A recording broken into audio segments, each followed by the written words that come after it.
Well, as the saying goes, thank God it's Friday. Um,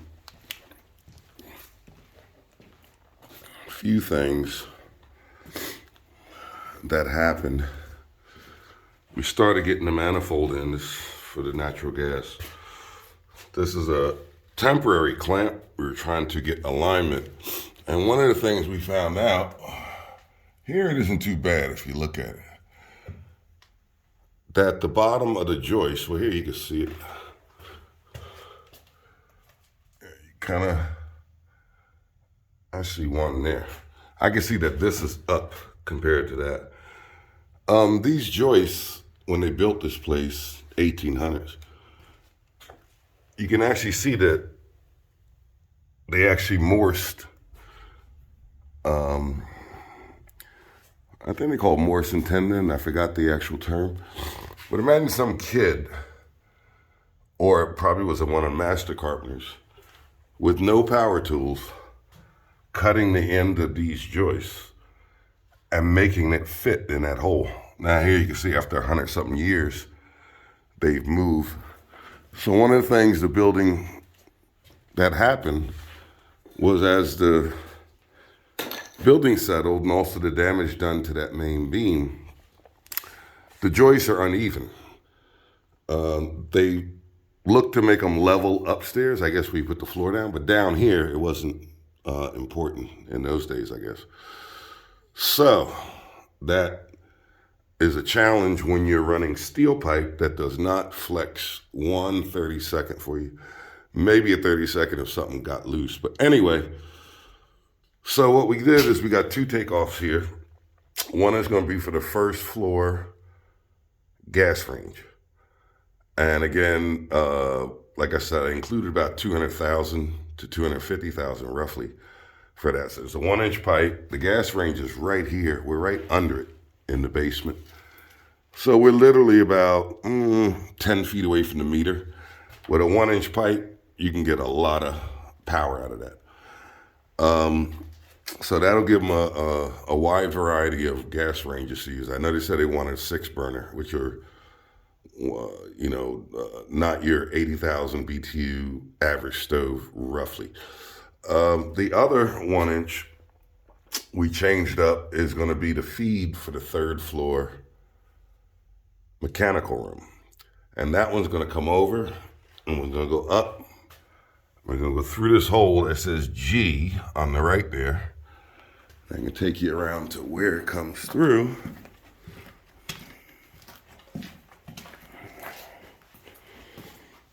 It comes through here.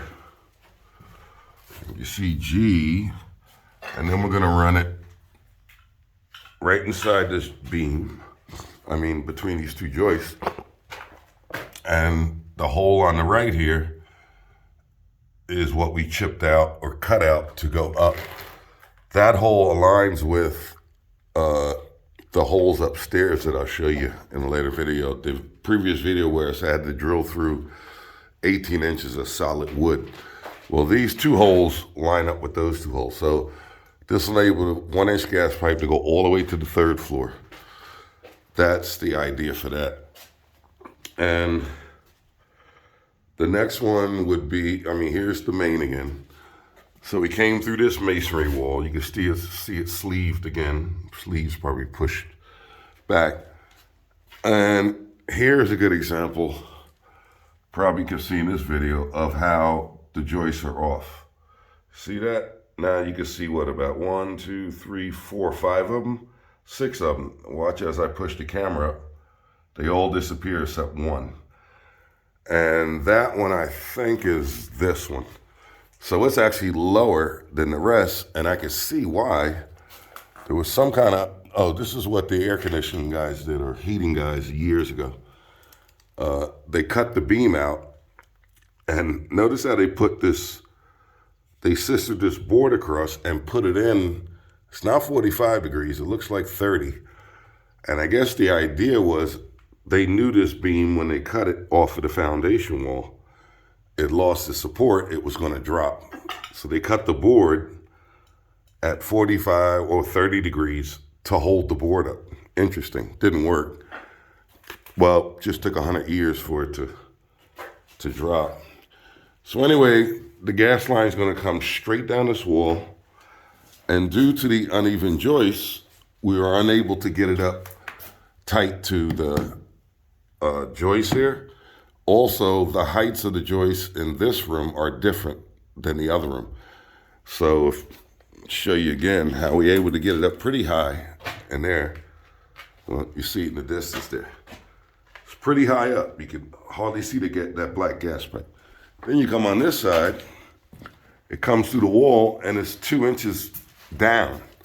So that's further proves what I was saying, how the joist heights in here are different in each room.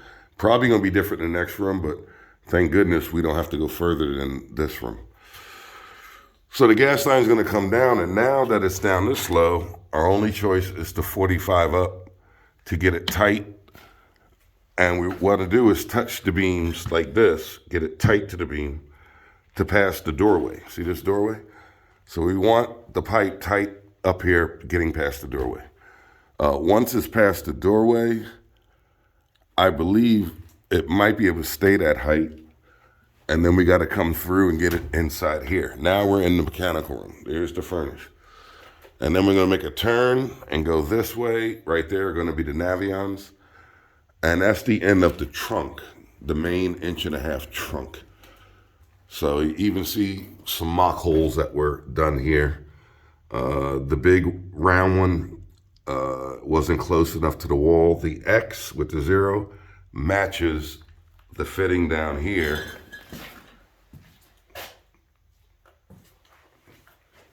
That's coming through the wall. In other words, the distance off the wall is matched to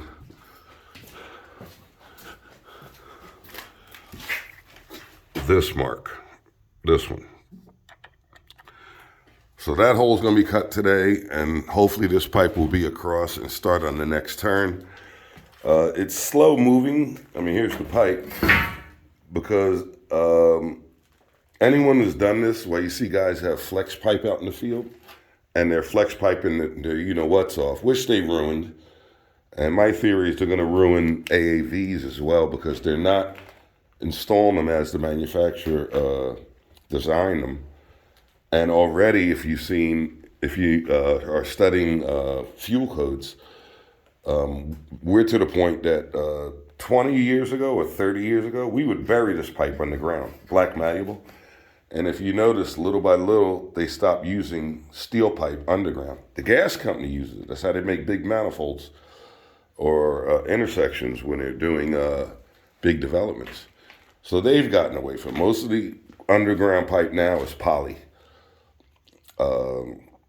So inside the house, though, black malleable is still good. You can spray the threads with some kind of enamel oil-based paint, and there goes your 50, 60 years, whatever, depending on how damp your basement is. If you got a really dry basement, I'd see that stuff for 100 years. So anyway, there's the story.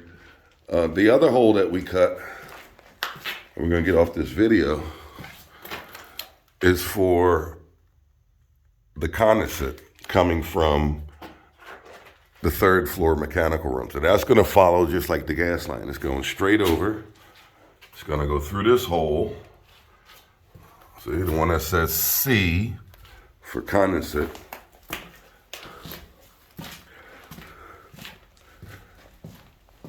And it's going to come out of here where it says C, condensate. And then we're going to turn, come across along the wall here, and we're going to utilize this part of the Y. That was for actually the kitchen originally, and then they redid the floor plan. But one thing we're going to have when we turn here on the wall is going to be a trap, a double clean out trap. It'll be all socket glued, but the 2 tops will have 2 of these in them, clean out, so you can actually take the clean out, blow the trap out. And that'll be, number 1, a trap to stop the sewer gas from going back upstairs to the 3rd floor. And the other reason, of course, to clean it. So those are the 2 changes for the gas line.